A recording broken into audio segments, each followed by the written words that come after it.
Ranveer Allahbadia, the name that needs no introduction.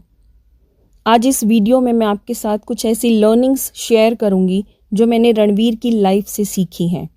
2020 में रणवीर की एक वीडियो मेरे सामने आई पहली बार, लेकिन मैंने उसे स्वाइप कर दिया। पता नहीं क्यों रणवीर को देखकर मुझे ऐसा लगा जैसे कि वो एक अमीर परिवार की बिगड़ी हुई औलाद है। उसके बाद अक्सर रणवीर की वीडियोस को देखकर मैं इग्नोर कर देती थी।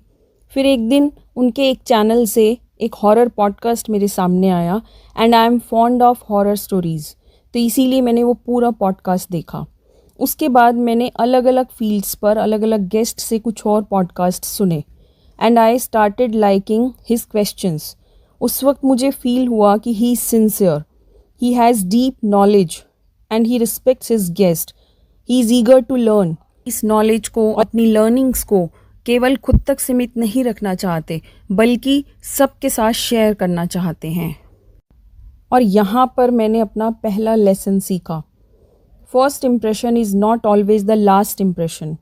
Over a period of time you can start liking a person whom you dislike the very first time। जब आप एक इंसान के साथ वक्त बिताने लगते हैं ना, तो धीरे धीरे उसकी गुड क्वालिटीज़ आपको समझ आने लगती हैं, उसका ट्रू नेचर सामने आने लगता है। और इसी तरह से हो सकता है पहली बार में कोई इंसान आपको अच्छा लगा हो, पसंद आया हो, लेकिन जब आप उसके साथ वक्त बिताते हैं तब आपको उनका असली चेहरा या फिर ये कहिए कि उनकी कमियां दिखाई देने लगती हैं। इसलिए दोस्तों, पहले इंप्रेशन के चक्कर में मत पड़िए, क्योंकि over a period of time it can change. यहाँ पर एक लेसन और मैंने सीखा कि आप चाहे स्टार्टिंग में कैसे भी हों, लेकिन वक्त के साथ आप अपने आप को ग्रूम करके, अपने ऊपर काम करके अपने आप को सुधार सकते हैं और जीवन में बहुत आगे ले जा सकते हैं, जैसा कि रणवीर ने किया। दूसरा लेसन मैंने तब सीखा जब कुछ महीने पहले रणवीर एक कंट्रोवर्सी में फंसे अपनी गलत स्टेटमेंट के कारण।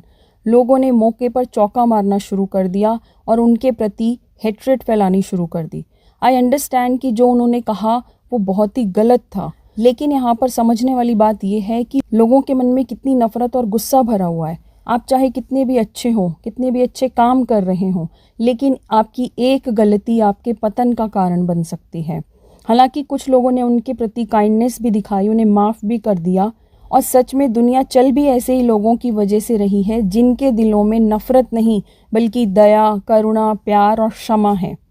तो यहाँ पर मेरा लेसन था कि be extremely careful for what you से और डू, क्योंकि लोग हमेशा तैयार रहते हैं आपको गिराने के लिए। लेकिन अगर कोई और गलती कर दे ऐसी जो कि आपको लगे कि माफ़ी के लायक नहीं है, तब भी आप अपना दिल इतना बड़ा रखिए कि उस व्यक्ति को माफ़ करके एक मौका ज़रूर दें ज़िंदगी में आगे बढ़ने का।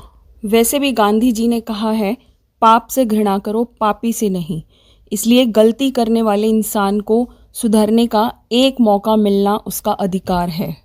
और मेरा मोस्ट इम्पॉर्टेंट लेसन है रणवीर की लाइफ से कि अगर आप मेंटली स्ट्रांग हैं तो आपको दुनिया चाहे कितना भी नीचे गिराने की कोशिश कर ले, आप अपनी गलतियों को सुधार कर आगे बढ़ेंगे और सफलता की ओर जाएंगे। अपने आप को गिल्ट के बोझ तले दबाने की बजाय अपनी गलतियों से सीखेंगे कि भविष्य में वे ना दोहराएं और आगे बढ़ते रहें, अपना काम करते रहें। So thank you Ranveer for all these wonderful lessons and I wish you all the best for everything in your life.